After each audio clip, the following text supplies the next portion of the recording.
The Wrong Bride, The Right Heart. Previous episodes are available on playlist, a link is given in the video description. Episode 12. Chapter 129. Jamie, I glanced down at my phone, seeing the text from one of Grant's men as they informed me Eva had just entered a bar down the street. The fact that my own guys didn't catch her watching us still pisses me off, and I'm even contemplating moving to a more heavily secured place. I just haven't told Gabriella about it yet. I will have to speak with a realtor first and see what our options are. What did they say, baby? Gabriella asked softly, prompting me to tilt my phone so she could see it. Relief flooded her eyes, making me pull Gabriella closer to my side as I glanced over at my mom and dad. It was still weird seeing them together, especially with how affectionate they are being towards one another. But truthfully, I haven't seen my mom this happy in years. So I guess I can try to accept it for now. Dad better not trap this up though. Did she leave? Dad asked lowly. I nodded once to confirm as he let out a long sigh before leaning back. Well, hopefully Gabriella's brother can get the samples so we can get this all figured out. Yes, I can't even imagine what that poor boy has to be going through. Mom added with a frown, and I quickly looked down at my wife, seeing those big blue eyes fill with sadness. Hey, we are going to figure this all out. And if the boy is being mistreated in any way, then we will contact the authorities.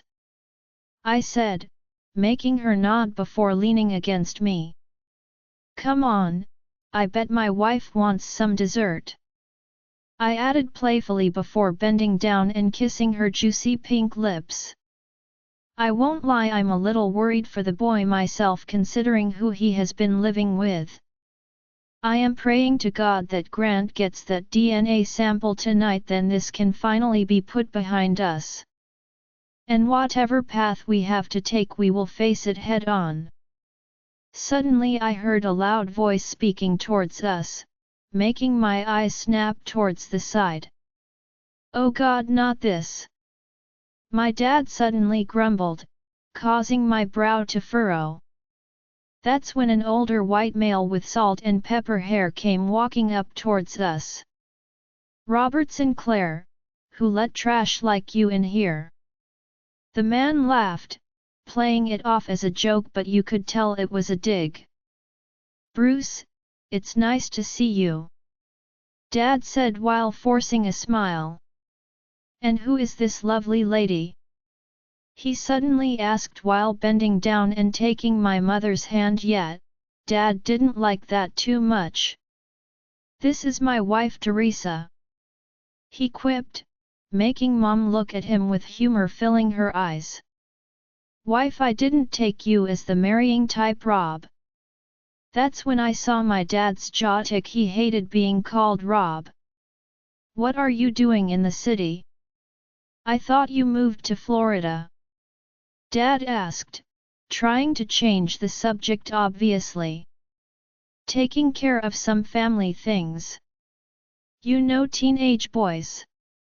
They are always getting into some type of trouble. He winked before smiling widely at my mom. Then his gaze slowly drifted towards me and my wife, like he finally realized we were sitting here. That's when I noticed something odd. His eyes seemed to be two different colors. I swear I recently saw someone else with that same thing. If you will excuse us, we better finish our meal. My son needs to get his wife home soon, my dad suddenly said, making the guy look at Gabriella for a few seconds as I realized he was checking her out. Okay, this sleazeball better watch himself. The guy finally got the hint and left, making my dad let out a long sigh before reaching for his wine glass and finishing it off. Who was that? I asked, feeling annoyed. Bruce Remington, he is in the oil business. Comes from old money. My dad grumbled, making my mom start to rub his back soothingly as he finally calmed down. I don't think I've met him before, I'm sure I would have remembered. I mumbled, seeing Gabriella and my mom share a humor-filled gaze. Yeah, we don't exactly like one another. He used to be a member of the country club I attend, but the guys he golfed with, they weren't the type of people we usually associate with. He said, giving me a knowing look as I realized what he meant. We keep our business dealings clean and respectful. We also make sure to never cut any corners and care for our employees greatly. So if my dad is weary of Bruce Remington, then there must be a reason for it. I can honestly say I hate the guy, and I only spent 5 seconds with him. After feeding my wife some dessert, we made sure to get Eva's location and decided to head home. My mom and Gabriella planned to have a girls' day soon, and I couldn't help but feel like things were looking up. Once we get this DNA test done, then we will have the upper hand. Eva won't be able to use manipulation to control me, and I know that has to be exactly what she is banking on. Come on, princess, let's get you to bed. I whispered beside my wife, my hands sliding down her hips as I squeezed firmly.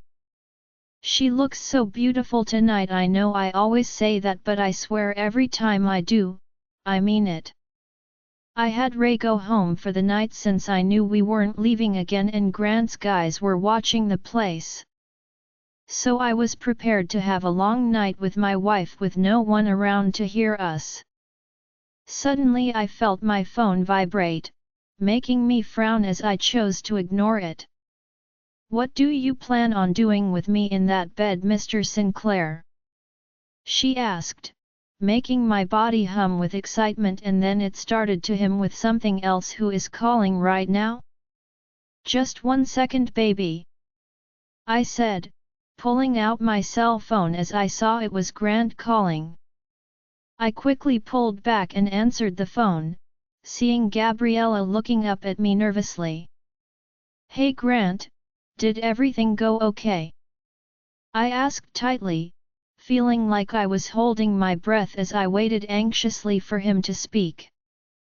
Yeah, it went good, he said, making me blink my eyes rapidly. Why did he sound so weird? Like I knew he was hiding something. Did he get caught? So you got the sample? I asked in confusion, seeing the elevator doors open as I took Gabriella's hand and started to walk off. Well, you could say that. Are you guys home? I'm not on speakerphone, am I? He suddenly sounded nervous. No, you're not. We are just walking up to the apartment now. Why? I asked, and that's when I heard something that made me stop in my tracks.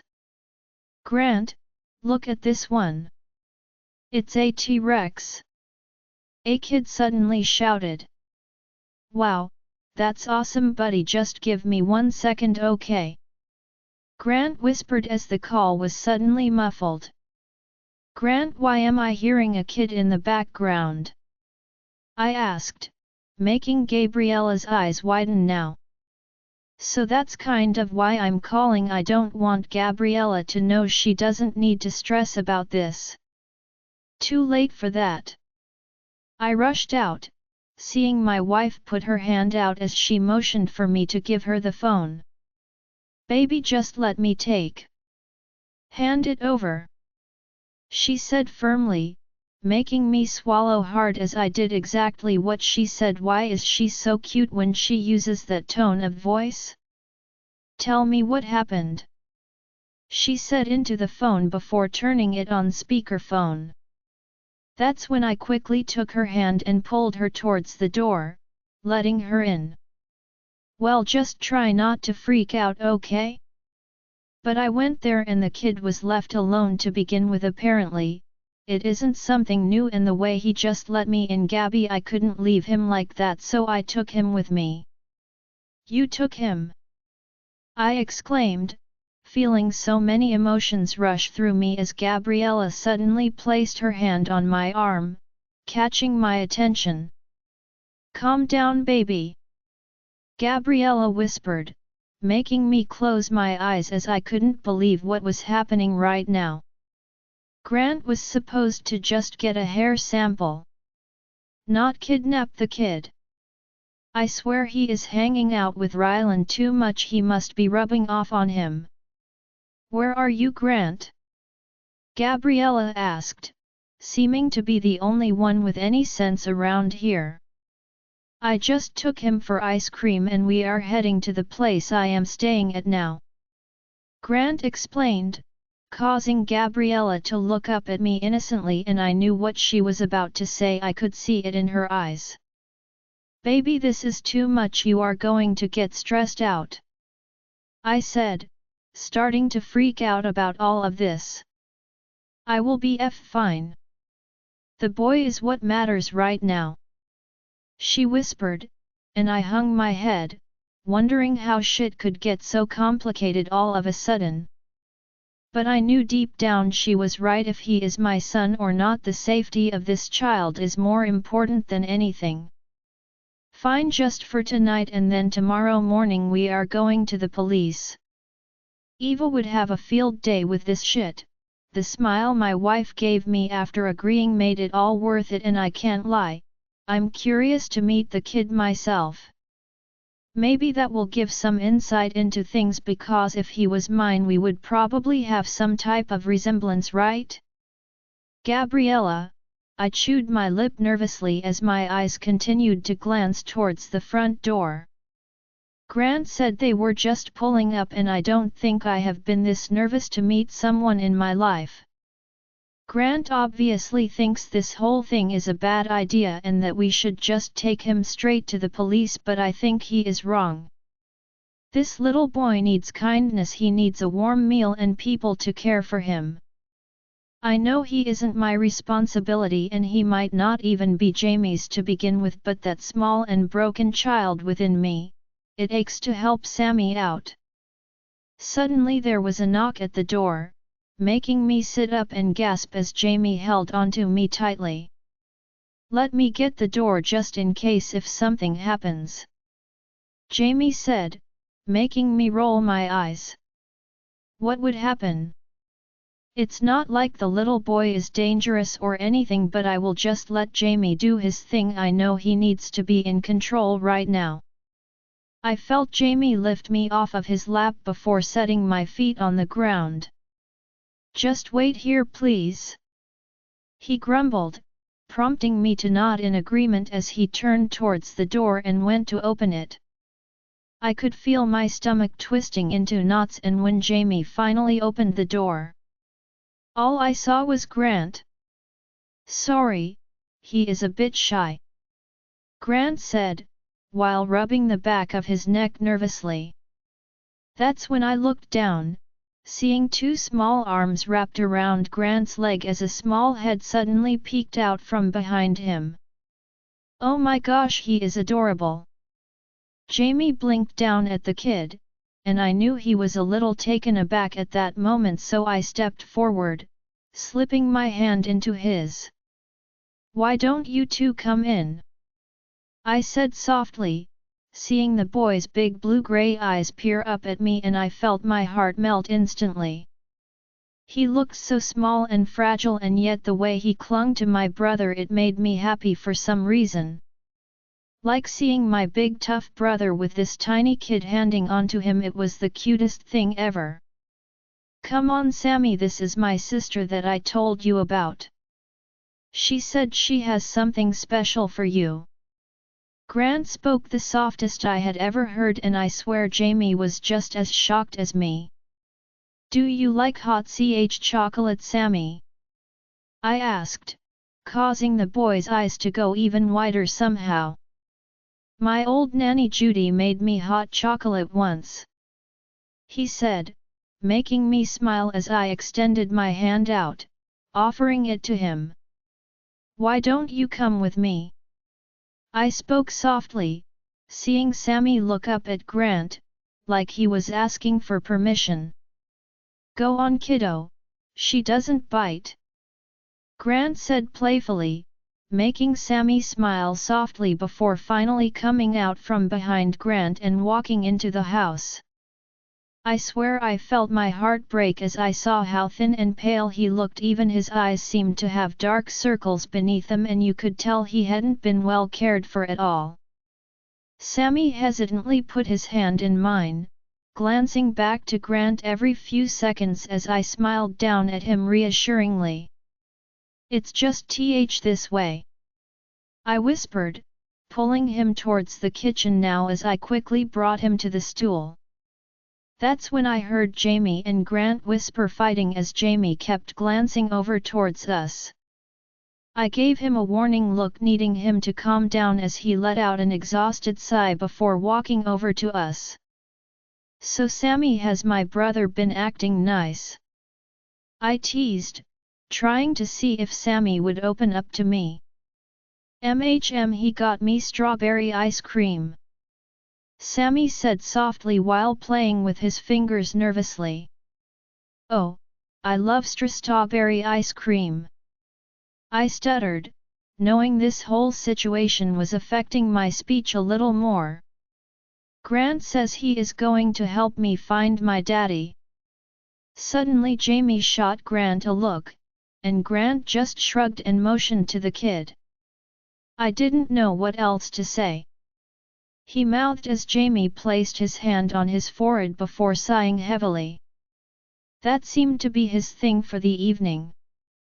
I placed the cocoa in front of Sammy, trying to examine the boy a little as Grant walked over. "Here's your dino, Sammy," he said, placing a small T-Rex in front of him as Sammy smiled brightly up at Grant, cocoa mustache and all. I could see Jamie staring at the boy, examining every inch of him, as I knew he was trying to see some type of resemblance, and honestly, I was too. I didn't see a single one. He didn't have Jamie's olive skin or brown eyes. His hair was a few shades lighter, and his face was more oval. But that still didn't mean he might not be Jamie's. We wouldn't know until the DNA test was done. "How old are you, Sammy?" Jamie suddenly asked, making Sammy freeze. He looked over at Grant, prompting him to nod softly as he stayed close to his side while Jamie walked around towards me. I'm 5. "When is your birthday?" Jamie asked again, and this time Sammy looked down at his dinosaur, making his brow furrow. "I dunno, Eva says we don't celebrate birthdays." He shrugged, making Jamie frown. "Well, Eva is wrong," Grant suddenly blurted, seeming upset about what Sammy said. "How about we celebrate your birthday tomorrow? Where would you want to go? Do you like cupcakes?" "Grant?" Jamie said his name firmly, causing Sammy to shrink back a little as I gripped Jamie's hand. "Please excuse us for one moment," I said softly, glancing towards Grant and motioning with my head to go talk as he suddenly turned to Sammy. "I will be just right over there, okay? Just call me if you need anything," Grant said, making Sammy nod before reaching for a cookie I had placed down in front of him.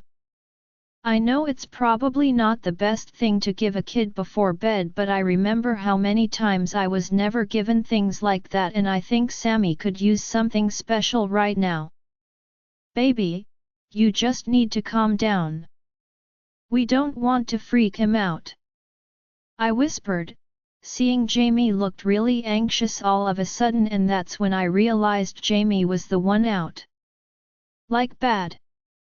"Hey, look at me."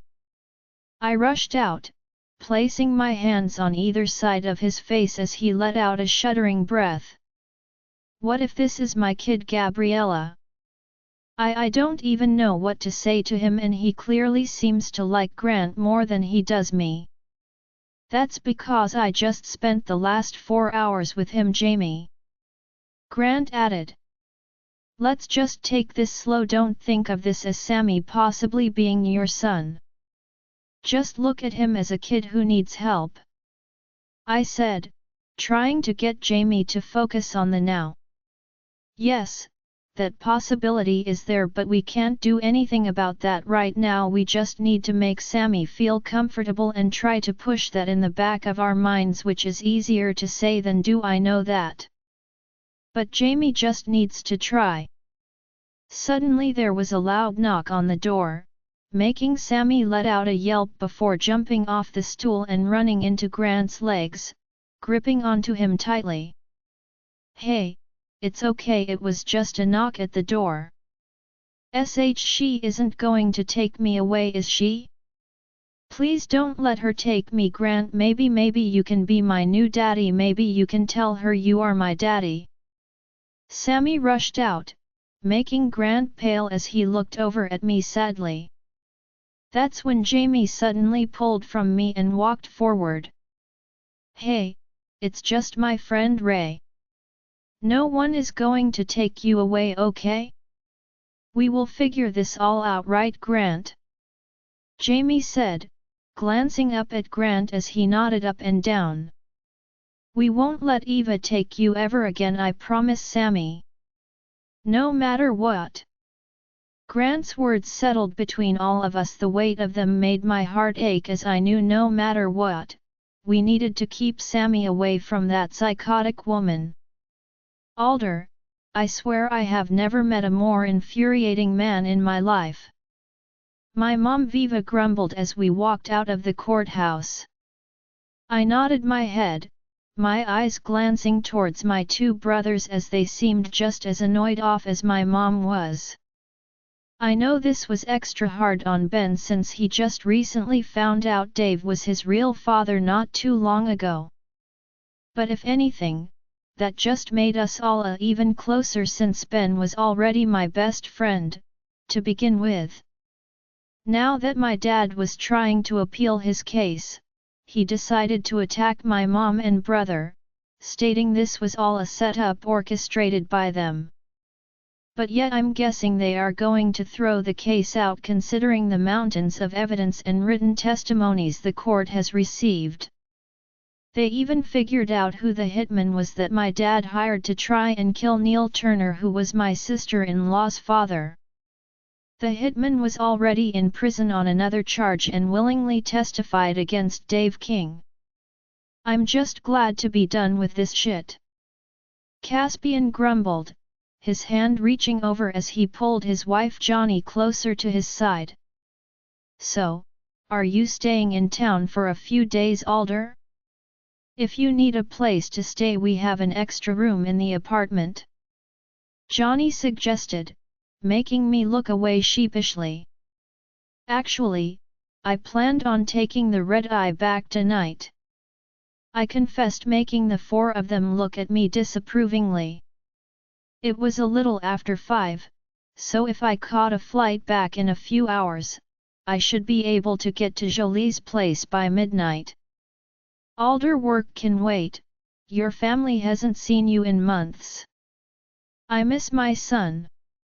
My mom said, causing me to feel guilty.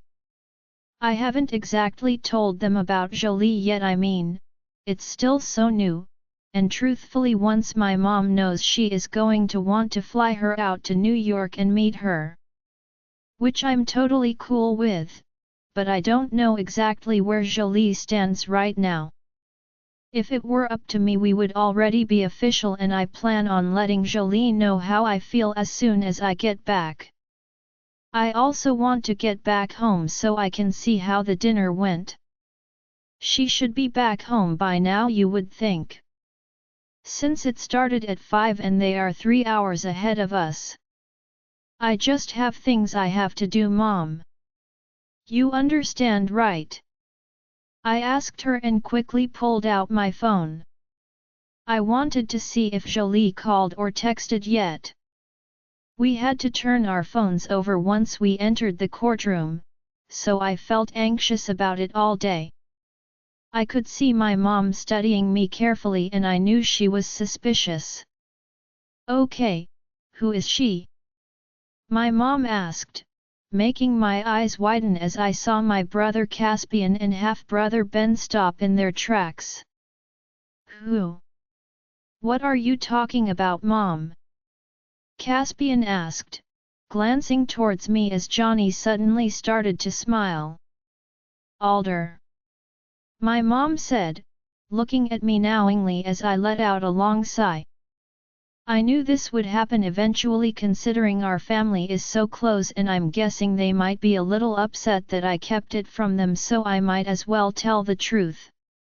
It's only been a couple of weeks, so it's still pretty new. I grumbled, making Johnny and my mom both gasp before letting out an excited squeal. When can we meet her? What's her name? Why didn't you say anything? The questions started flowing out as Caspian was now smirking. I will tell you over dinner, okay? But after that, I do need to get back, I said, making my mom nod eagerly before coming over and looping her arm through mine.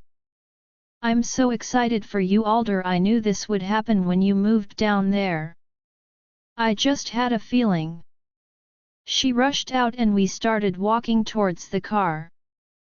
That's when I felt my phone start to go off, making me grab it from my pocket as I looked at the screen. Jolie, she was calling. I couldn't help the goofy grin that pulled at my face, making me pause for a moment. Let me just take this call really quick, I said, causing my mom to smile and nod as I walked over a little before answering it. Hey beautiful, did everything go okay at the dinner? I answered, feeling my heart start to race as I waited for her sweet voice to respond. But what I heard next, it was the last thing I expected. Oh yes, Mateo. A feminine voice moaned, the sound muffled as I tried to listen closer. What was that? Jolie? Are you there? I asked more firmly now, straining to listen as more moans and gasps filled the air. Yes, Jolie, just like that. A man yelled, followed by the sound of skin slapping against skin, causing my stomach to drop. I pulled the phone back, making sure this really was Jolie calling as I looked at the phone in horror. This can't be real, there is no way. Mateo! A woman shouted, and I couldn't for the life of me tell if that really was Jolie. The sound was so muffled and the moans pierced right through me, I felt like my world was crumbling down around me. My stomach dropped as I felt my head start to spin. Alder, what's wrong? What is it? My mom asked, grabbing the phone from me before I could react as she placed it to her ear.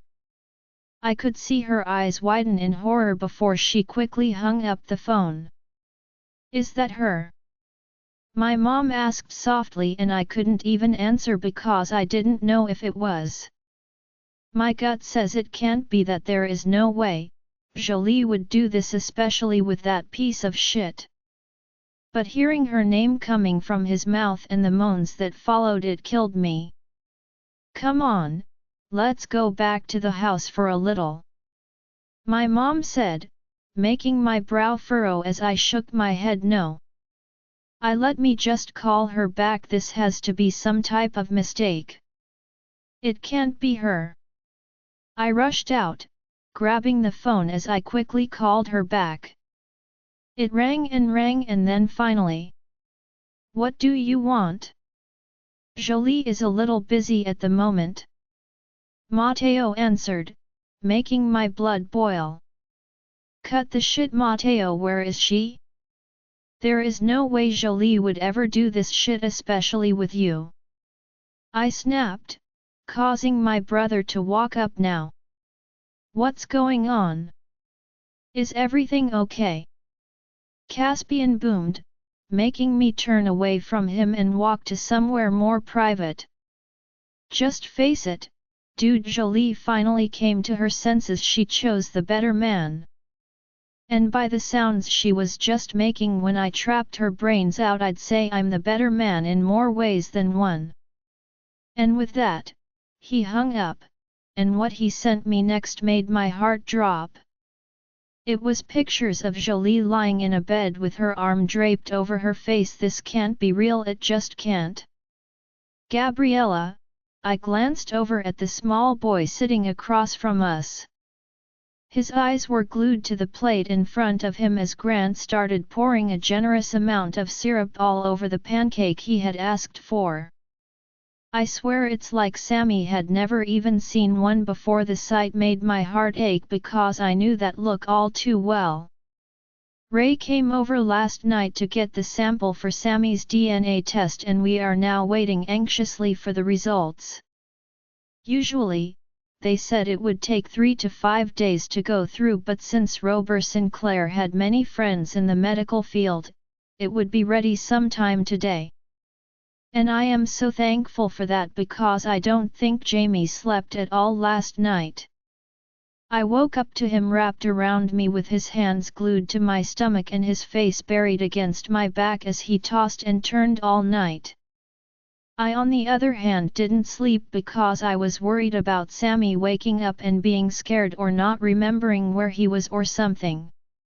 But Grant opted to sleep on the couch in the spare room and gave him the big bed.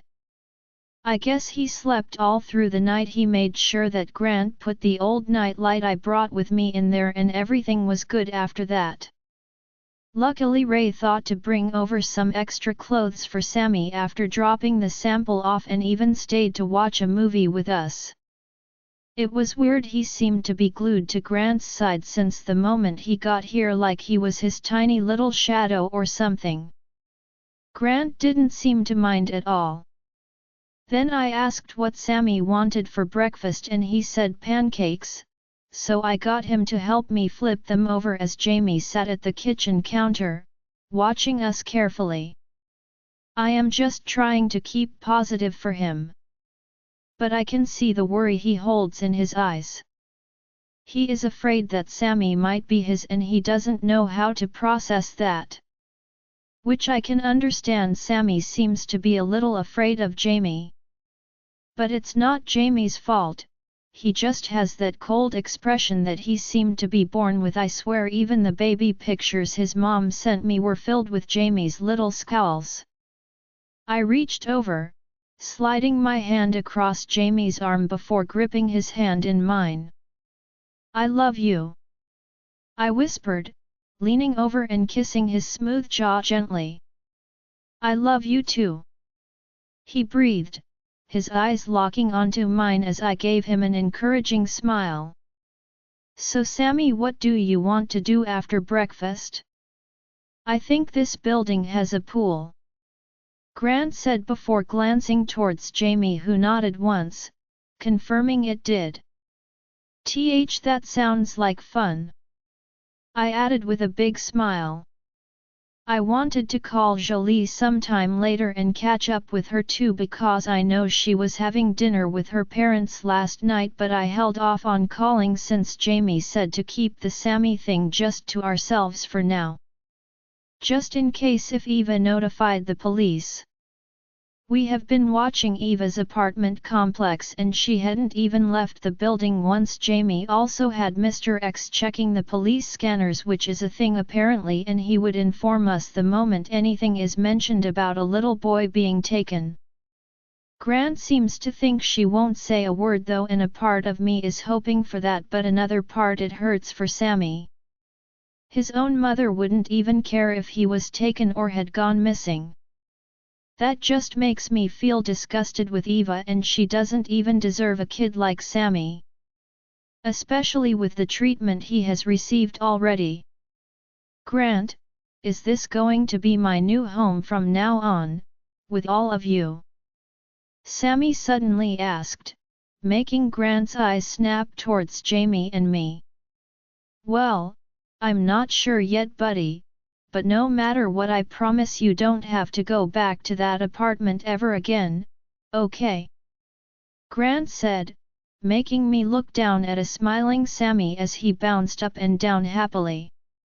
Maybe I can live with you, I mean if we don't find my daddy or something. He whispered the last part, causing Grant to stiffen, and then we all went quiet, not knowing what to say really. Let's just try to have a fun day today, we don't have to worry about any of that stuff right now, okay?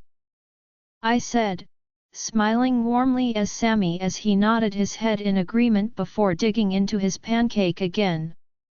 I could feel Jamie just staring at me, his eyes glancing down to my belly before looking away as he suddenly stood. "Excuse me, I will be right back," he stated coolly before kissing me on the head and turning to leave, walking towards our room as I stared after him in confusion. Then I looked at Grant. "Everything okay with him?" he mouthed, making me shrug before I felt myself frowning and went to stand now too. "I will go check," I whispered, hearing Sammy talk to Grant about the movie we watched last night as I walked down the hall. I went to our bedroom door, my hand pushing on the cool wood as it slowly opened, revealing Jamie sitting on the bed with his palms covering his face. "Baby, what's wrong?" I asked quietly, prompting him to drop his hands as he just stared down at his feet. I have never seen him like this before. This seemed different than the Sammy stuff. I stepped closer to my husband, placing my hands on either side of his face before tilting his head back, making him meet my gaze. "Tell me," I said perfectly, causing him to finally look at me. What if I'm not good at this stuff?" he finally said, causing my brow to furrow. "What stuff?" Then he slowly lifted his hands, resting his palms on my small bump. "This stuff, having kids and being a father. You seem like such a natural, Gabriella. Even with Sammy it's like you know just what to say and do. Even Grant can get the kid to open up," he began, causing me to frown. "Me though, I feel awkward and don't know what to do or say to the kid. How will I be a good father, not just to Sammy, even if Sammy isn't mine, to our own kids?" he explained, and I couldn't help but laugh. I know it probably wasn't the most inappropriate time and definitely shocked Jamie, but what he just said seemed so silly to me. I tilted Jamie's head back, my lips going wide into a smile as I stared down at him in relief. That's all you are worried about?" Now Jamie frowned. "It's a pretty big concern, Gabriella," he grumbled as I shook my head no. "Don't you remember what it was like when we first met?" I asked him, causing Jamie to grow confused now. "What do you mean, baby?" I let out a sigh, my arms looping around his neck as I climbed into his lap.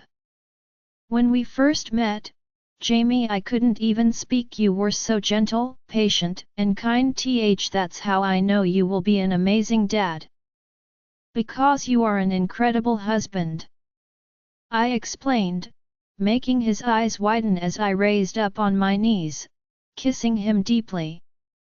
"Plus we are in this together," I mumbled, letting my words soak into his skin.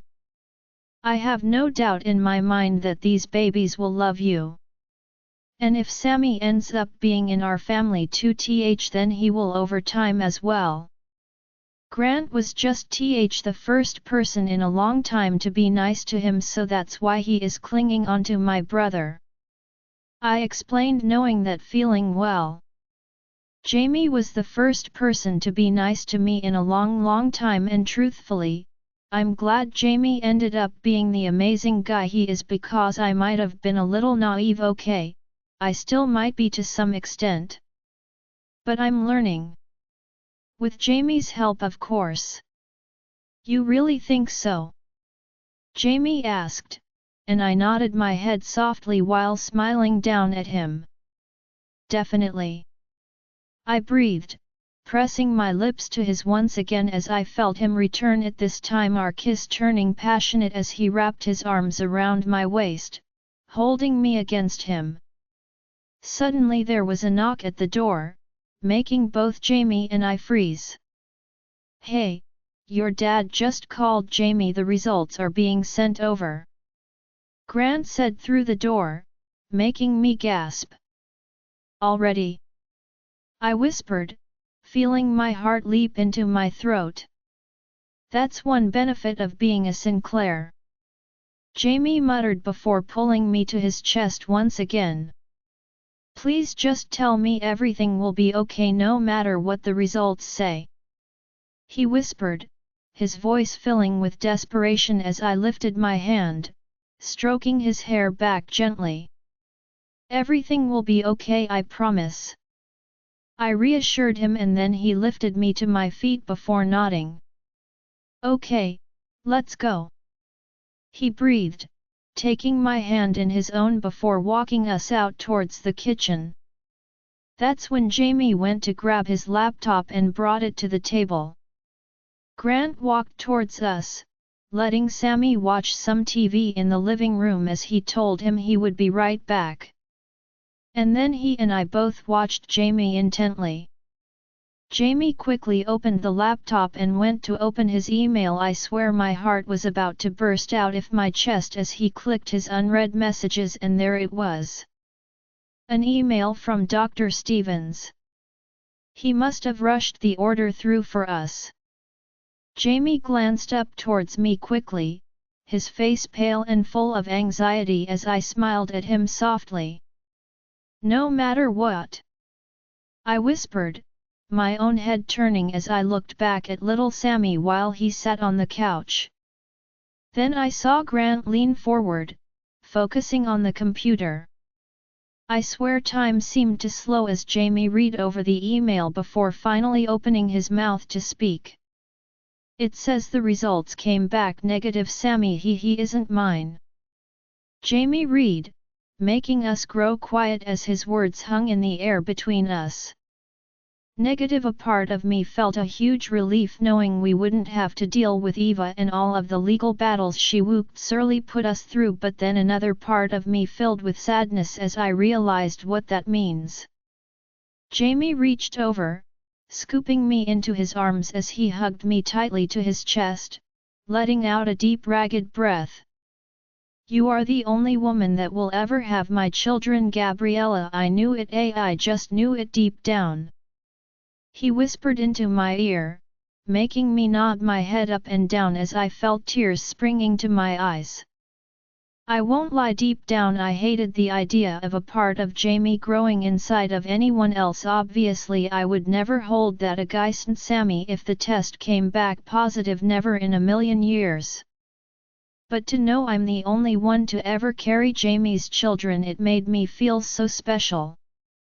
"We can't let him go back to her, Jamie, we just can't," Grant rushed out, making my heart ache for him as Jamie turned around, his eyes landing on Sammy as he thought about what Grant said before finally speaking. "Then we won't. Now that Eva has no leverage, she will be more desperate than ever. She tried to trap with my family, and there is no way I will let her get away with that. I am going to destroy Eva Monroe, that much I can promise. She will never see Sammy again." "Rylan, ugh, I thought she would have called by now," I groaned, feeling my leg bounce up and down anxiously as I stared down at the phone. Maybe she actually did get in trouble with her parents or something. I knew I should have walked her up there. Maybe I will just send one more text. That wouldn't be too much, would it? I scrolled up, reading the previous messages I sent her as I narrowed my eyes, trying to think of what to say next. To Tilly, "Hey, just making sure you got into your place okay. Call me when you can." To Tilly, "Also tonight was absolutely incredible, just wanted to add that." To Tilly, hoping everything went good with your mom. Then I started to write out another text, knowing I was pushing it but I couldn't help it. I felt like I was already in way too deep with this girl. She said she liked me all these years, she has had a thing for me. How incredible was that? To Tilly, if it's getting too late, we can just talk tomorrow. I know it was a long day. I was about to hit send when my phone suddenly started to ring, making my heart practically leap out of my chest. Hello? Tilly. I answered without even looking at the name. Rylan, this is Alder. Where is your sister right now? Alder suddenly snapped, causing my eyes to widen. My sister? Probably in her apartment. Why? Is everything okay? I asked worriedly. Is she alone? She didn't leave with that, did she? He rushed, making me stand now. Who? Matteo? No way. She actually called him out during dinner. My dad punched him in the face and everything. It was pretty awesome. I said, remembering the moment my dad punched him. Are you sure he didn't follow her or something? She didn't drink anything he gave her, right? She is with my dad at her place, so I'm pretty sure she is good. Matteo took off with her phone though. Then it clicked. Did he call you or something? I gasped, realizing why he must have been out. He took her phone? That explains it, and yet, he called me. He was with a girl, he said it was Jolie. He even sent me a picture, a private one. Alder said angrily, making my eyes widen. Jolie is going to be annoyed, and Matteo, he is a dead man. I think it's from a long time ago though. Jolie's body, it looked a little thinner. Her curves weren't as full as they are now. Okay, got it, you can keep that analysis to yourself, I'm good. I grumbled, not wanting to hear about Jolie's curves. Well, my flight is about to board, just don't tell her I am coming back yet, okay? I want to make a little stop along the way first. Alder stated, and I could feel a smile pulling at my lips. Need me to send you his address? I asked slyly. Already got it from my grandfather. He explained, and I should have known already. Of course he did. Why does everyone I know have these types of connections but me? Hey, I gotta go. Thanks Rylan for clearing everything up. And with that, he hung up the phone, making me plop down on the couch before resting my head back. Then my phone began ringing again. Did you need the address after all?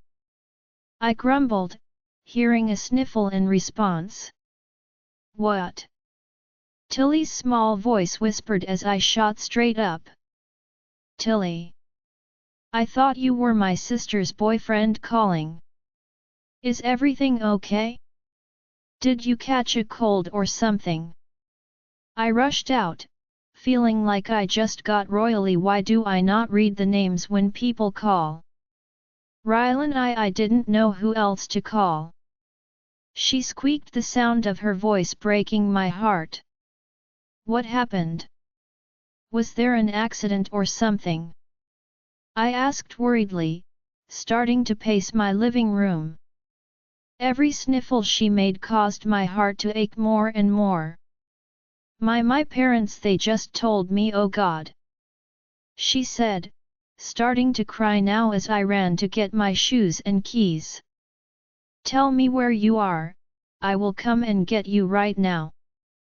I rushed, slipping on my sneakers as I practically raced to the door. I'm not sure. I just started walking and now I'm by a gas station. You're outside by yourself all alone. Is she insane? Who knows what type of creeps are lurking out there this late? I'm sorry, are you angry with me? No. Of course not, I'm just worried everything will be okay. I will come and get you. Send me your location and I will drive there now. I said more calmly, taking the elevator to the garage before getting in my car. Just stay on the phone with me until I get there, I said, seeing her send me the location as I put the call on speakerphone.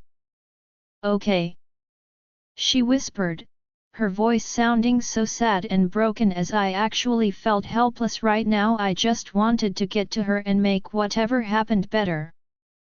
Tilly, I want you to go into the store and tell the clerk that you are waiting for me, okay?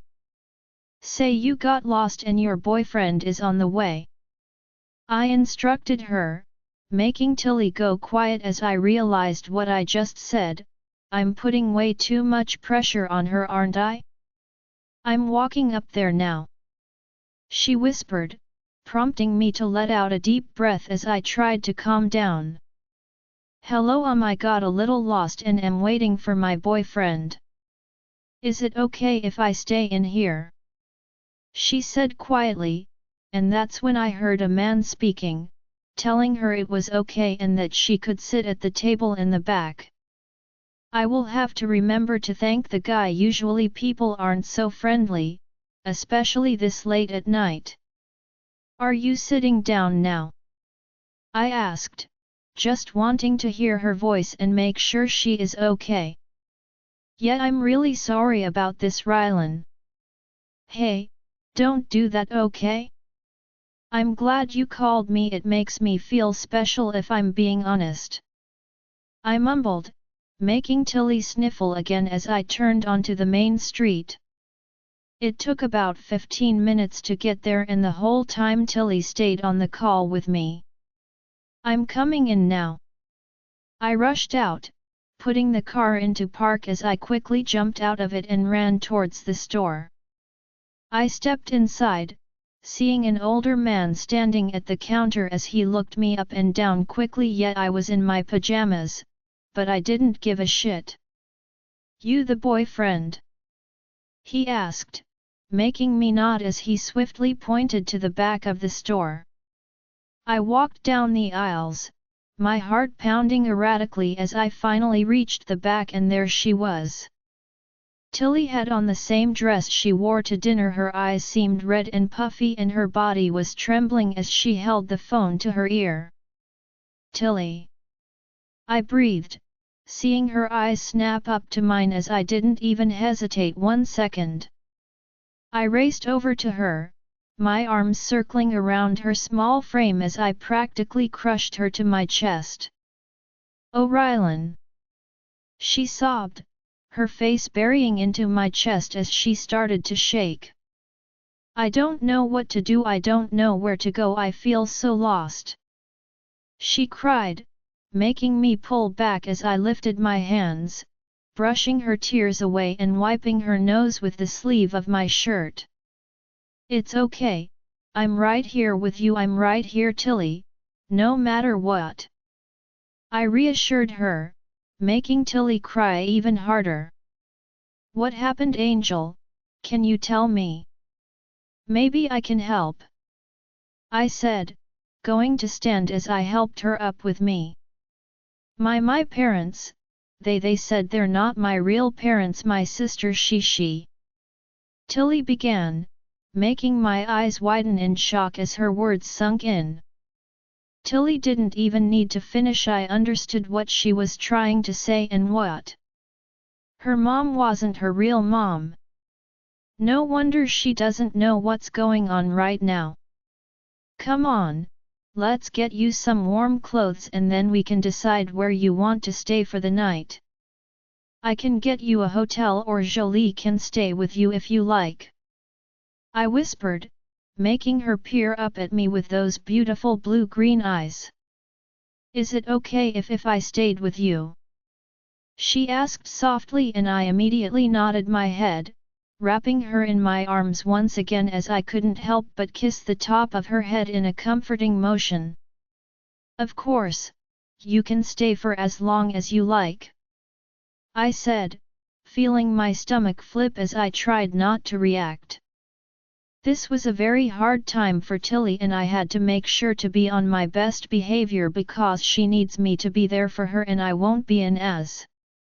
Please Rylan, for once in your life don't be an ass. Mateo, bang.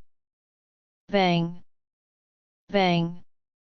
I awoke to the sound of someone pounding on my door, my head lifting up as I looked around in confusion. What? Who is it? I yelled, feeling drunk still from those shots I had taken earlier. I glanced over, staring at the blonde who was passed out next to me as I threw her arm off of me. I thought I told her to leave.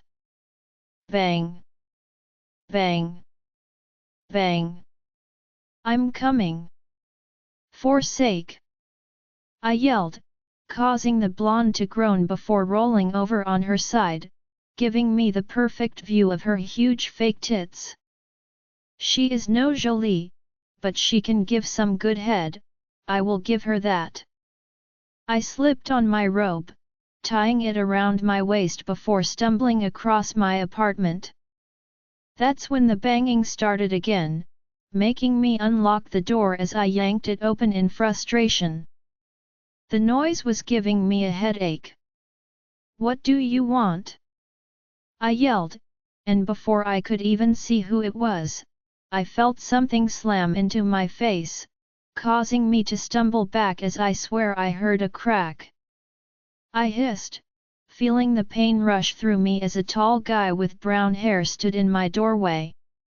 You just couldn't leave her alone, could you? The guy said, making me realize immediately that it was the guy Jolie had been behind my back, Alder King. Alder's blue eyes narrowed at me as he stepped into my apartment, not even asking if he could come in. Why are you here? Get out now! I yelled, pinching the bridge of my nose as I felt warm liquid gushing down my face. That's when Alder slid his hands into his pockets, his eyes seeming to fill with excitement as a smile began to pull at his lips. You know exactly why I'm here, and tonight, you're going to learn something about me, he said coolly, making me scoff as I wiped my nose with the back of my hand. And what would that be? I'm not afraid of you or your trash family. I spat, trying to focus while my head spun from the alcohol that pumped through my veins. Let's see about that. Alder, I looked down at Mateo's bloodied face, his chest still rising and falling as I wiped my hands on a kitchen towel before dropping it on the floor. I stepped beside him, crouching down as he suddenly flinched, making me laugh.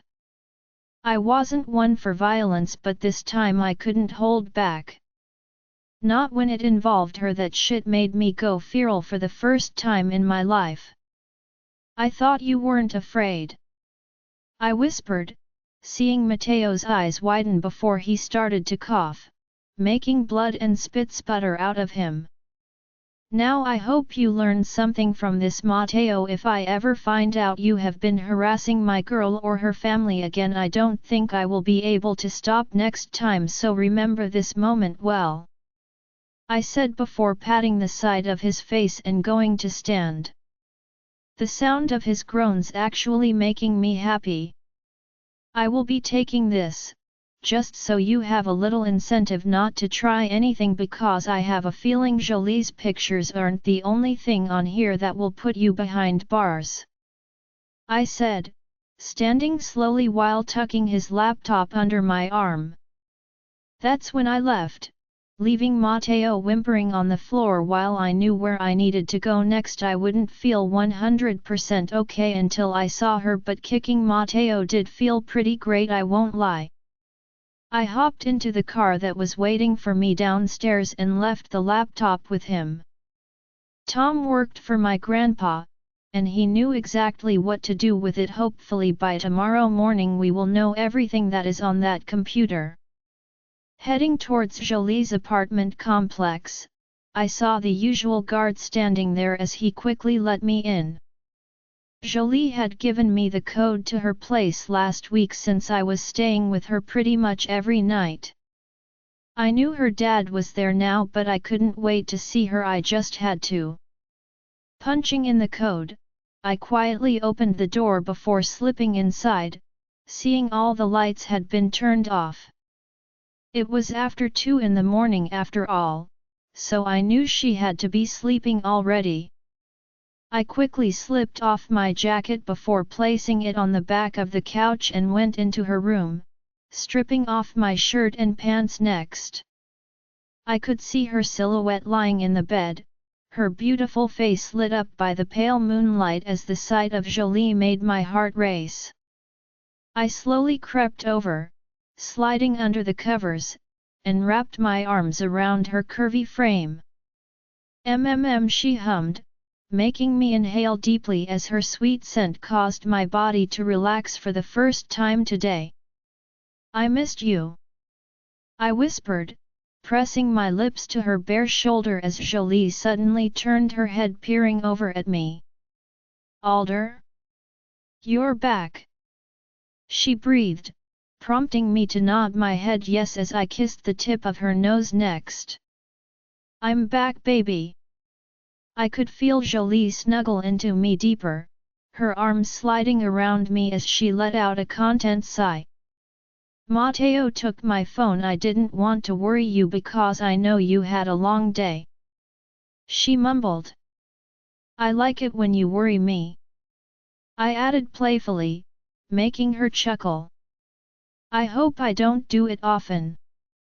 Maybe once or twice. I leaned down, kissing her lips sweetly as she let out a soft moan that made my stomach flip. Why did you come back?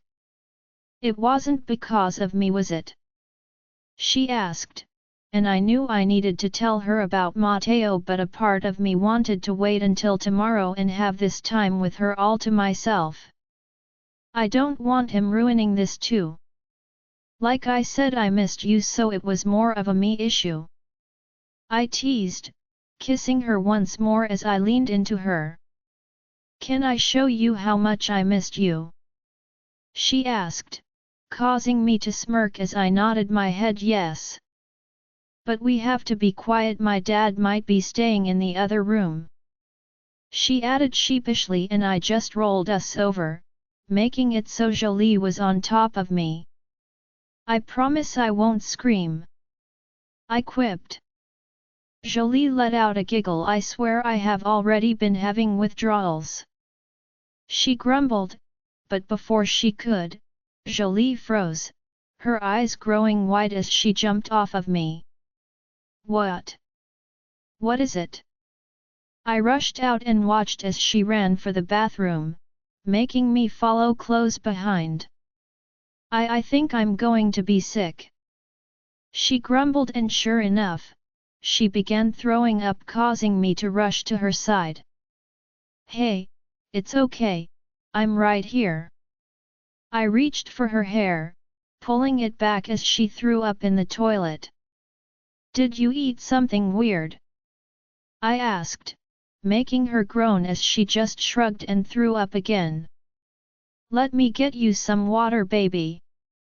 I rushed out, waiting until she was done as I walked to the sink and grabbed the glass she kept there, filling it up and giving it to her. Take small sips, I instructed, seeing her face was pale. Do you think you might have some type of bug? I asked, feeling her forehead with the back of my hand as she frowned adorably.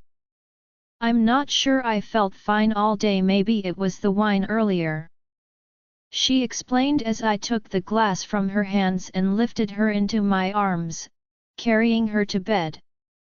Sorry, I guess this wasn't the welcoming you expected, she groaned, and I couldn't help but chuckle. As long as I'm with you, it's more than enough, I said. I slid her into bed, making sure she was comfortable before I got in behind her as I wrapped my arms around her body once again. Jolie. I whispered her name, earning a hum in response as I took a deep steadying breath. What I was about to say next made my heart race as I knew it was the next step we needed to take. If anything, all of this Mateo stuff just showed me how much I truly want this, how much I truly want her. I want to make things official. I want you to be my girlfriend, Jolie. I said, waiting for her to respond as I wondered for a moment if I just end things up, but then I pulled back, realizing exactly why she wasn't responding. Of course she had fallen asleep. I guess I will have to ask her tomorrow then. Tilly, I let out a soft moan, my body feeling weighed down as an overwhelming warmth radiated around me. Why was it so hot? Did I forget to shut off the heater or something? That's when I tried to kick off the blanket, needing to get some fresh air as my foot suddenly struck a solid object. It's too early, let's sleep longer. A deep voice rumbled next to my ear, making me realize I wasn't in my bed. In fact, I wasn't even in my apartment. Then all of last night rushed back to me, the things my mom know. She isn't my mom, that's what this whole thing is about. My mom is actually my grandmother, and my sister, she is my real mother. Suddenly I felt tears spring to my eyes. My head turned to the side as I buried my face against Ryland's shirt before clinging to him. I guess we had fallen asleep on the couch. He held me all night while I cried and told him about my sister. Hey, it's okay, come here. Ryland mumbled, his sleepy voice making my stomach fill with butterflies as I inhaled his masculine scent deeply. How could I be experiencing two such extreme emotions all at the same time? On one hand, I am heartbroken by what happened last night, but on the other hand, Ryland was here, taking care of me and being the most incredible guy ever. After my dad, I keep doing that after the man who I always thought was my dad told me all about how I was actually their granddaughter.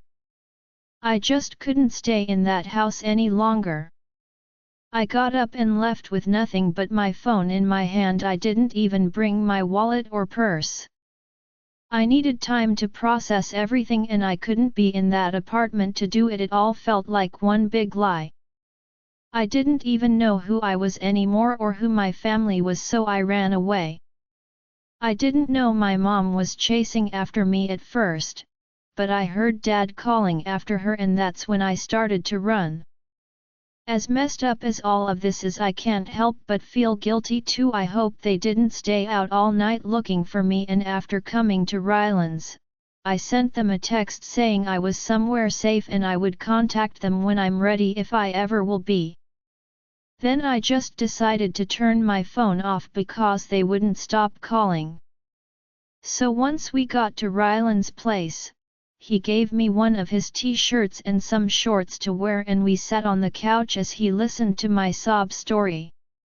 I don't even remember falling asleep. Truthfully, I was just so emotionally exhausted that I must have passed out. I let out a sniffle, my eyes blinking open as I peered up at Ryland, seeing those gorgeous green ones staring back at me. There, do you feel a little better now after getting it all out? He asked, making me nod as I saw a smile twitch in the corner of his mouth. Ryland lifted one hand, brushing my dark hair away from my face as he suddenly bent down, making me stiffen as nervous butterflies flooded through me. But the moment his lips pressed against my forehead, I started to relax.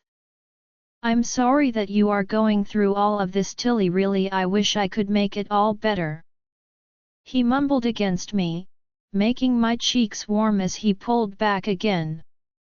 Ryland's words were so sweet and kind, it was hard not to be affected by them.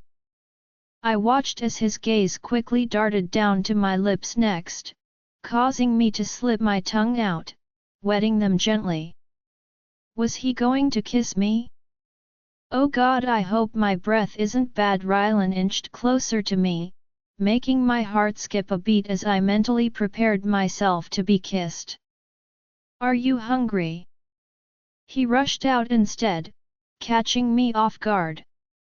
I responded in a daze, waiting for those lips to press to mine just like they had last night in the car.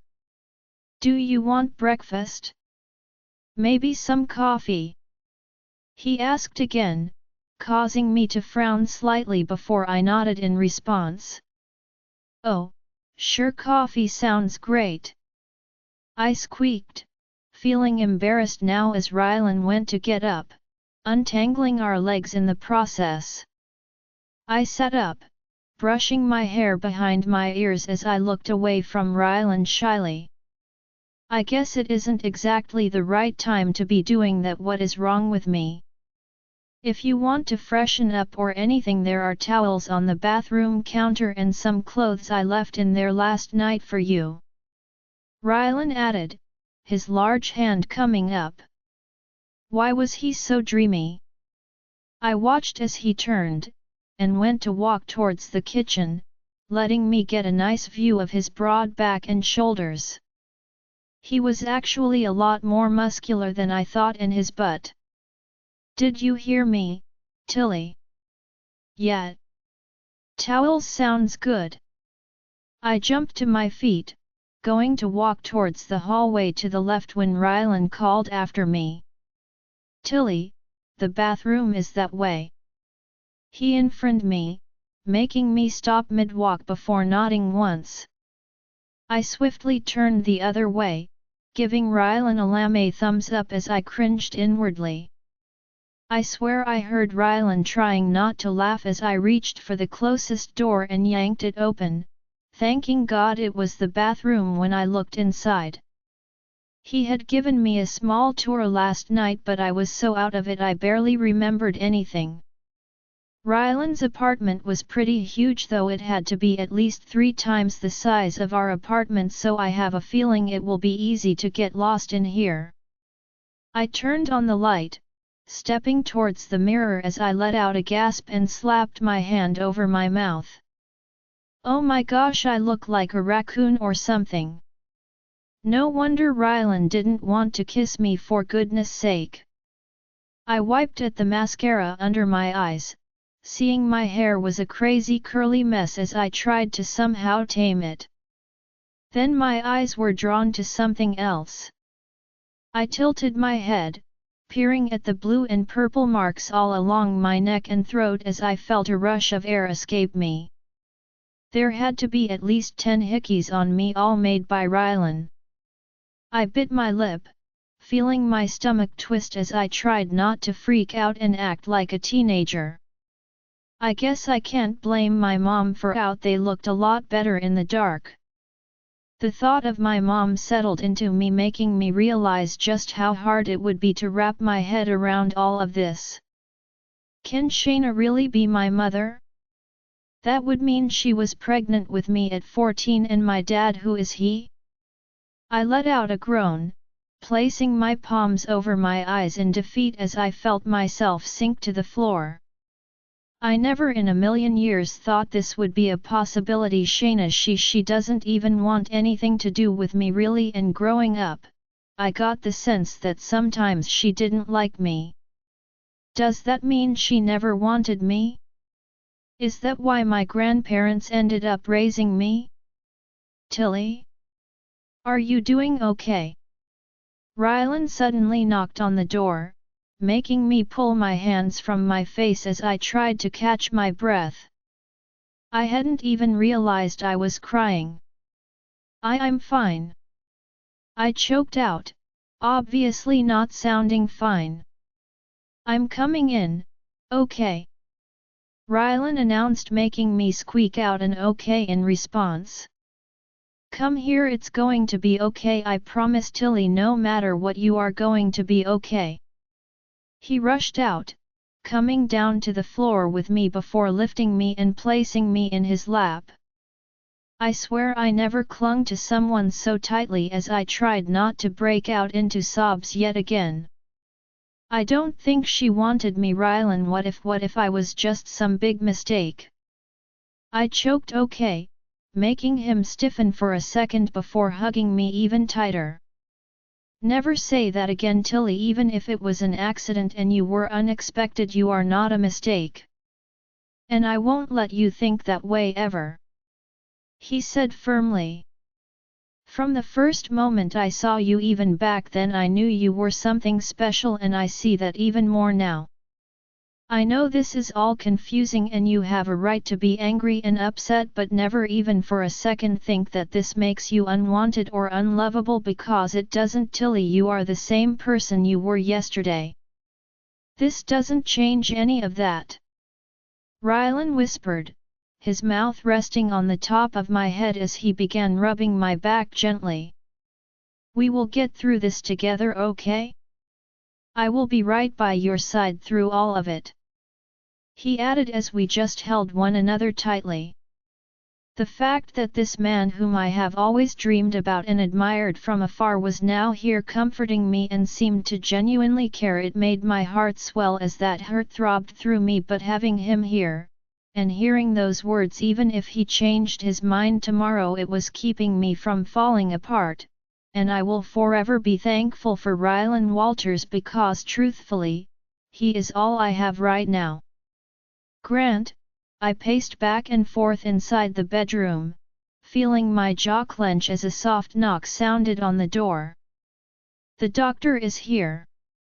She is ready to check on Sammy and make sure everything is good, Jamie informed me, causing me to nod once as I glanced over at a sleeping Sammy in the bed. It's been 2 days after we found out Sammy wasn't Jamie's, and I realized he was acting a little differently.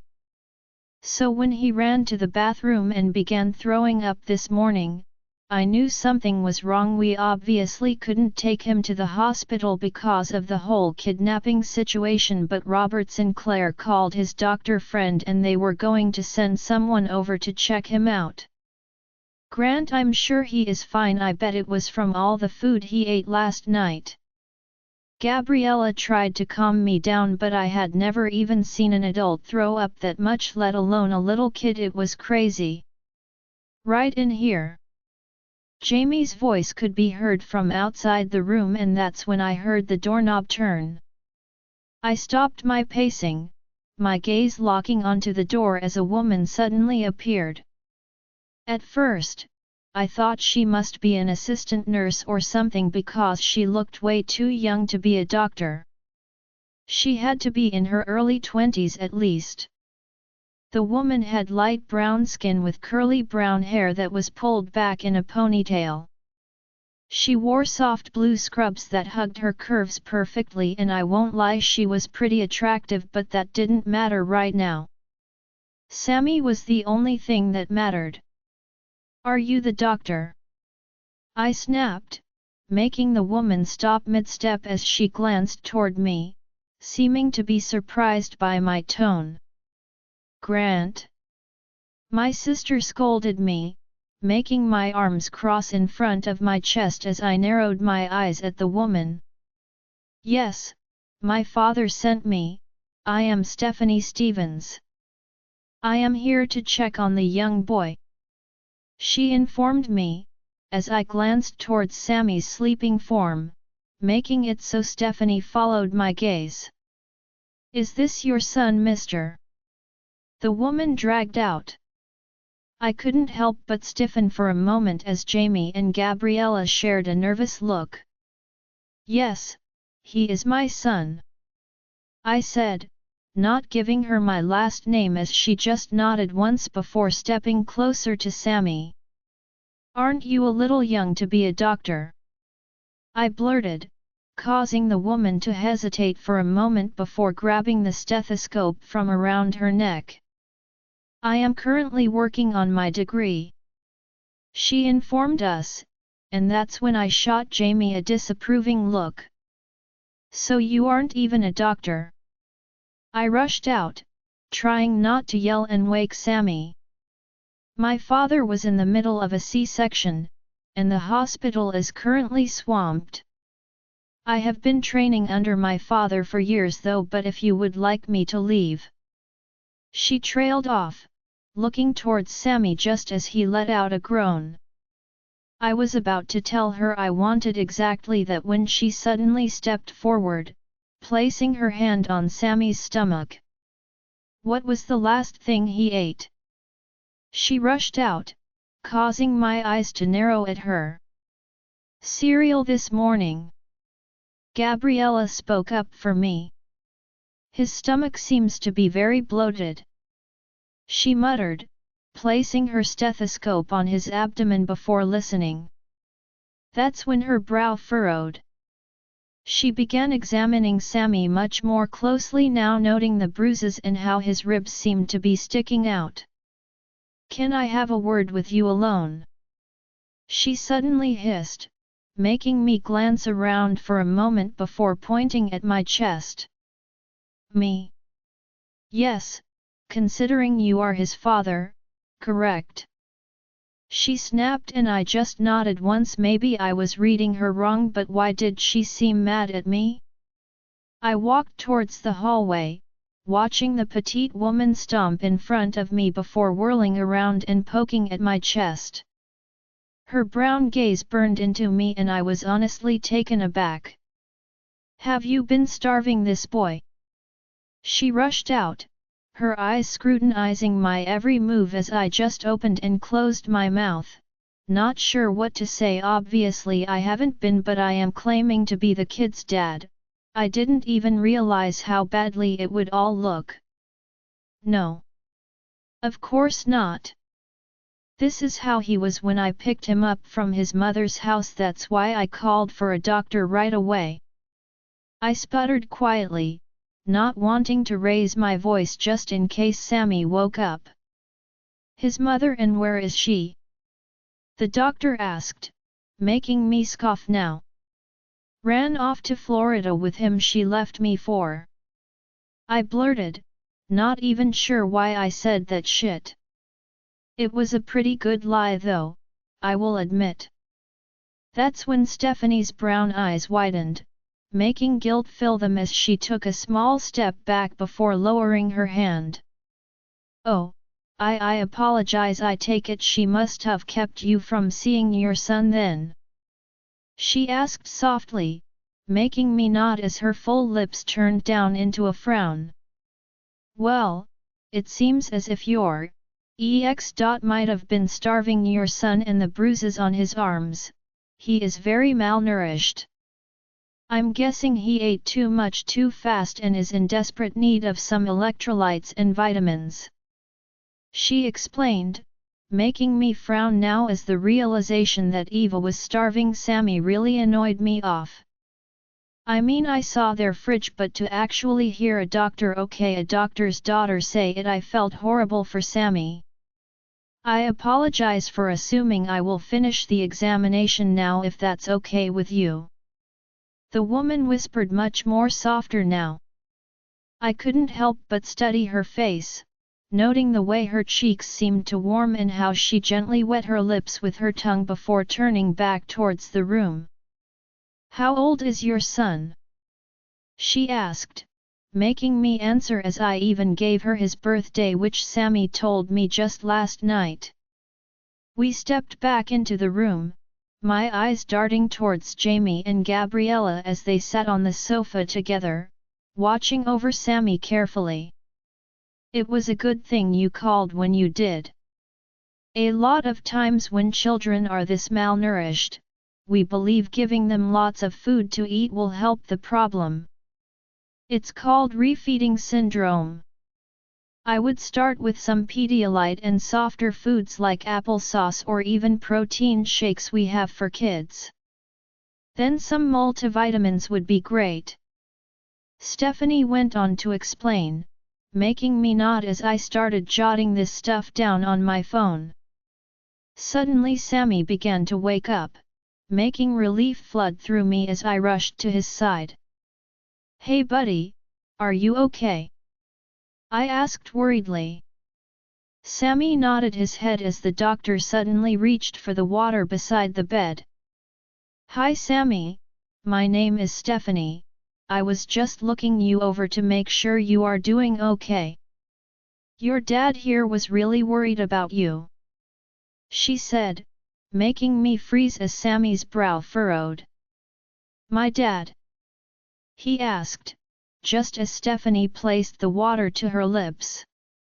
Yeah, it seems you gave him a pretty good scare, but you are fine now, aren't you? She said softly, telling him to take small sips of the water. Sammy looked towards me as his eyes sparkled with excitement. Yet I feel fine now, Dad. He croaked, making my heart clench as I swallowed hard and looked towards my sister and brother-in-law. I saw a soft smile pulling on my sister's face and I knew she saw how what Sammy just said affected me. Well, we will let Dr. Stephanie finish looking you over and after that, why don't we watch another movie, buddy? I asked him, making Sammy nod excitedly as I knew right then and there that I was screwed. We have talked about going to the authorities and having Sammy taken into custody, but truthfully that sounds awful. One knows where they will send him or what he might go through. I don't know what I'm going to do, but there is no way I am letting Sammy go back to that hellhole either, so for now we just have to get him healthy again, and then we can figure out what to do. Yet, a few more days won't hurt, right? Katrina, I smoothed out the yellow dress that Grayson had bought me, the soft fabric gently brushing against my skin as I let out a deep breath. Daddy asked if I wanted to have dinner downstairs this evening since it's his last night here before he has to go back to New York. I thought I would give it a try. Now that most of my burns seem to be starting to heal, it's been a lot easier for me to move around and do things that feel somewhat normal. I still can't walk yet, but I can use the remote on my own, grab my water off of the side table, and even feed myself now. Since my hands were badly damaged, the doctors were a little worried I would have nerve damage, but it seems that isn't the case, which is a huge relief. Grayson of course tries to get me to do everything on my own, well, the things he knows I can do at least. He is always trying to push me to keep working at it until I get frustrated and end up throwing the item at his head, which he seems to enjoy a little too much now that I think about it. But he has been my biggest cheerleader through all of this and I don't know how I will ever repay him truthfully.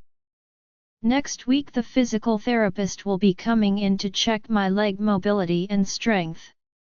I can put weight on my legs now and walk to the bathroom with heavy assistance, but I know there is still a long road ahead for me and my recovery. I had a feeling yellow would be your color. Grayson's deep voice echoed through the room as I turned my head towards the door. There he was leaning against it with his hands tucked away in the pockets of his tan dress pants. Surprisingly, he had on a yellow shirt on too. Did you match with me on purpose? I asked, making him smirk as he pushed off the door frame and came striding over. I think you already know the answer to that. I mean, any chance I can get to annoy you, you know I will take. He teased, making me roll my eyes as he let out a soft chuckle. Kitty cat, you know what rolling your eyes does to me. He warned, and I just brushed it off. Grayson has to be the biggest flirt ever, because why else would he be acting this way towards me? He must be like this with everyone, right? Suddenly Grayson stepped in front of me, his hand reaching out as he reached over and gently fixed my stocking cap.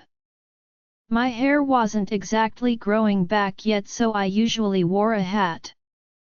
You look beautiful, Grayson whispered, causing my stomach to flip as I just stared down at my hands nervously. I wasn't a stranger to guys giving me attention in the past, but the way Grayson does it, and especially with how I look now, it makes me feel all sorts of different things I can't explain. Aren't you going to comment on how handsome I look? He asked, bending down closer to me as his pretty face was now right in front of me. Grayson was one of the most beautiful people I have ever met. His soft features and lightly tanned skin made my heart flutter every time I was near him. He honestly looked like he should be in a boy band, and he would definitely be the heartthrob if he was. You look handsome. I managed to spit out, feeling flustered with how close he was. Grayson just smiled widely, revealing his perfectly white teeth as he stood back up. I know. He responded, making me frown now. Well, if you know, then why did you make me say it? I grumbled, feeling annoyed with him now. Because it sounds much better coming from you. He added before winking at me and turning to grab my wheelchair from across the room. We better get a move on, my brothers are probably talking your dad's ear off by now. He mumbled and pushed the chair towards me. Oh, they were able to make it after all? I asked, knowing all about his brothers from what Grayson had told me. They are in college right now and are actually twins. But he says they couldn't be more opposite. I was kind of nervous to meet them honestly, but they have to be used to seeing people like me, considering this is a burn recovery center. I never fully learned how this house came to be one. I tried to ask Grayson about it, but he ended up having to take a call and it never came up again. I wondered if maybe they had a family member who was a burn victim perhaps, or maybe they were just kind people. I can't help but feel guilty for the way I had lived my life previously. If I had known this was how it would end up, I know for a fact I would have done so many things differently. Ready, beautiful? Grayson asked, coming to my side as I nodded my head. He gently wrapped his arm around my waist, letting me hold onto him as he slowly helped me up. See, you will be walking in no time. I just know it. Grayson whispered, making my cheeks warm as I tried to keep my cool. I just nodded in response, feeling my stomach flip as he smiled down at me sweetly. Now don't start looking at me like that, kitty cat. You are going to make me do something you might not be ready for. He suddenly said, causing my eyes to widen as he continued to hold me. His words completely caught me off guard. Before I could even say anything, a soft knock sounded on the door before gently opening. That's when one of my doctors, Diana, popped her head through the crack. Just checking to see if our girl needed any help, she said sweetly, making Grayson turn his head away from me and smile at the older woman. Nope, all good. You can just tell John we are on our way down now, please. Grayson responded as Diana glanced between the two of us, smiling softly as I looked away in embarrassment. Did that make you shy, cat? Grayson asked the moment Diana left. What? No. Of course not. I grumbled, trying to move my legs as a sharp pain shot through me, making me wince. Are you okay? Do you need some more pain medicine before dinner? Grayson rushed out and I just shook my head no, letting him put me into the wheelchair. I'm just a little stiff. Besides, those make me sleepy. Well, we wouldn't want that now, would we? You are the guest of honor tonight and we need you to be awake to entertain us peasants. Why are you so extra? I muttered, causing Grayson to let out a booming laugh before gripping both sides of my wheelchair and kneeling in front of me. You know you love it. Now, when we go out there you better not be flirting with my brothers or anything. You don't want to make me jealous. He added playfully while fixing the bottom of my dress. Whatever, Grayson, like that will happen. I laughed dryly, feeling flustered all of a sudden. Good, I like that attitude, keep it up. He responded with a wide smile before standing and going to walk behind me. Because if any of us Easton boys get to flirt with you, you know it better be me. And with that, Grayson pushed me out into the hall, making my stomach flip a good 50 times as I tried to act natural. Did he not realize what he was doing to me? Geez, let's hope I make it through this dinner. I have a feeling his brothers might be just as charming as he is though. Grayson, I stared down at Katrina's small figure sitting in the wheelchair. The dress I had bought her seemed to fit like a glove, and I couldn't wipe this stupid grin off of my face from seeing her in it. She looked beautiful. I know she doesn't believe me when I say it, but I mean it every time I mean it. Even with a shaved head and the scars she has on her body.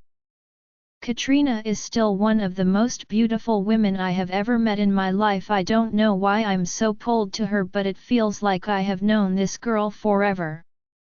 I won't lie, I did my research. She was beautiful before too, but something about her seemed so broken.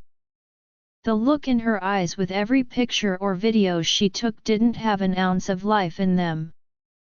Now though, those big hazel eyes shine even with all of this tragedy that has happened to her. She seems to have found something worth living for, and I hope deep down, as selfish as this might sound, I hope a part of it has to be because of me. Okay, I want it all to be because of me. I want this girl to fall head over heels for me and look at me with those stars in her eyes. To throw her arms around my neck and tell me I'm the only one who has ever made her feel this way. I want her to feel just as excited to see me every day, as I am to see her. Is that too hard to ask for? But I know I can't push her. I can't push this. Kitty Cat still has a long road ahead of her, and I'm just happy to be here for the ride. I'm not going to lie, the old Cat, she was not my type at all, the social media obsessed rich girl who couldn't live a single moment without her phone. Okay, maybe I dated a few women just like her. I was attracted to all sorts of red flags, I will admit that, I have no shame. Been there and done that. But a part of me was intrigued to find out who this girl was beyond that. Could she have the potential to be more? And from the moment she first woke up I knew there was, and the remorse she has for how she treated her family, it showed me the type of person she could be. Katrina doesn't take things lying down, she loves to push back, and it's part of this flirting thing we have going on. I love it, but she also has gained a sense of humility and appreciation for the things she hasn't had before. Not a lot of people are lucky enough to see that. I know I am lucky to be where I am today. If it wasn't for Grant, my brothers, and I would probably be missed big time. Grant took the brunt of things, and since he is older, he had to grow up a lot faster than Hunter, Bentley, and I. Grant was more of a father figure than my own dad, and when any type of shit went down, he was the first person to call. Even back when I had those issues with my soccer coach who I worked with since I was 10, the moment shit got weird, I went to Grant and he took care of it. Let's just say when I was 15 the coach propositioned me to do something that would motivate him to help secure my future. Well, what Grant did to the man once I told him, yeah, it makes me wince just thinking about it. But we were always there for one another. He even protected us from my father and made sure we were safe. And my brothers and I, we love his crazy no matter what. So that's why we are always here for one another. I remember specifically when Bentley came out, he was nervous about what Grant would say and about our father finding out. Of course Grant was supportive, he helped keep it from our dad and always supported Bentley in any way he could. My mom wasn't too heavily involved, she just tried to survive as the wife of someone who was extremely dangerous and constantly being targeted. So our childhood was very controlled and we were scrutinized for every little thing. We had to be perfect at all times, and if we weren't, we would quickly learn to be. I pushed Katrina out of the elevator, my body bending at the waist as I placed my mouth right next to her ear. Remember, no flirting, especially with Hunter, he is a man-whore. I grumbled, meaning it. I know without a doubt that Hunter will flirt with Kot, and the fact that I'm into her yet, he will do it just to piss me off. At least Bentley will be on my side. He is the good twin. Suddenly I heard a loud laugh coming from the dining room, making Katrina turn her head to look at me in surprise. Was that my dad laughing? She asked. I just shrugged as I pushed her down the hall. That's when we came to the dining room and I heard Bentley telling some type of story. I swear he had on my mom's heels and ran out of there, wig and all. Suddenly I froze, the words Bentley just said making me blanch as I glanced down at Katrina. What is it? She asked worriedly. Maybe we should just eat upstairs after all, you know, if you are tired, that is. I rushed out, hoping to God she would say yes. Bentley was in the middle of telling John a story about how I went undercover dressed as a girl during a weapons trade my brother was doing. I can't believe he is seriously telling that story right now, and here I thought he was the nice twin. I forgot how much I hated my brothers. Yep, absolutely despise them. Well, there you two are. You weren't planning on keeping our guest all to yourself, were you, brother? Hunter's deep voice drifted towards us, his stupidly handsome face popping around the corner as I couldn't help but narrow my eyes at him. That's when I saw Katrina shift in her chair, her cheeks burning red as my brother stepped towards us, his chestnut brown hair blowing back behind him as I swear a draft picked up in the hallway. He was like some type of hunk on the cover of one of those novels you see in the grocery stores. And why was his shirt unbuttoned to almost his navel? You must be the beautiful Katrina I have heard all about. He smirked, making me want to smack that smile right off of his face. Yes, this is Katrina, and you seem rather underdressed. I grumbled, making Hunter shoot me a toothy grin.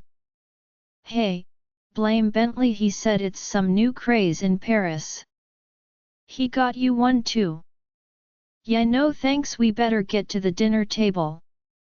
I muttered, realizing I regretted inviting them here immediately.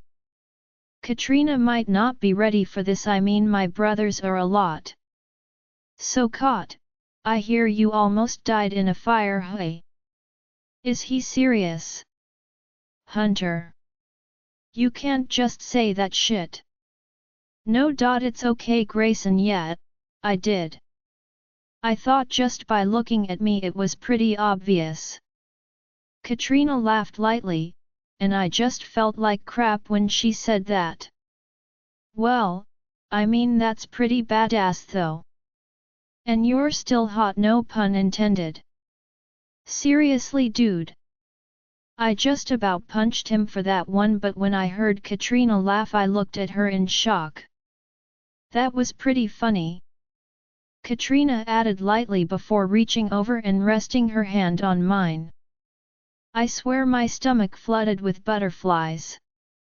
I was super shocked by this whole interaction. I mean, I guess it's usually just me and Katrina joking around, and I would never say something like that to her, but to know she was at the point where she could laugh about it, that was good, right?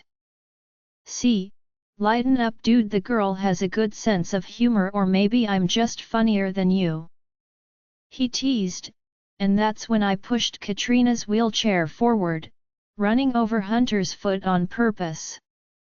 Ow! What? He muttered under his breath, making me smirk at him now as we turned the corner, arriving at the dinner table now. Kot, you look lovely, sweetheart. John rushed out, jumping from the table to say hi to his daughter. Thanks, Daddy. Katrina whispered softly, and then came Bentley.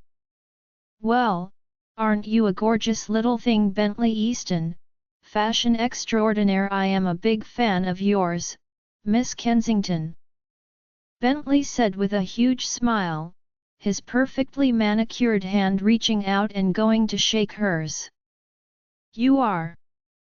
Katrina asked, hesitating for a moment as she slowly lifted her hand, seeming nervous. But Bentley took it without hesitation, shaking her hand gently. I would follow your skincare routines religiously. I swear you are responsible for this flawless complexion. He added dramatically before motioning to his face. I won't lie, he did have perfect skin.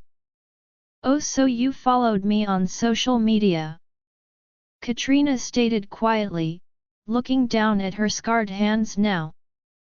I still do, girl. Have you checked your Insta lately? I think you might be. Bentley. I called out his name, knowing that was the last thing Katrina needed. Well, I'm sure there will be time for that later. Bentley stated instead, glancing towards me apologetically as Katrina just nodded once. John went to push her to the table for me as I walked beside Bentley.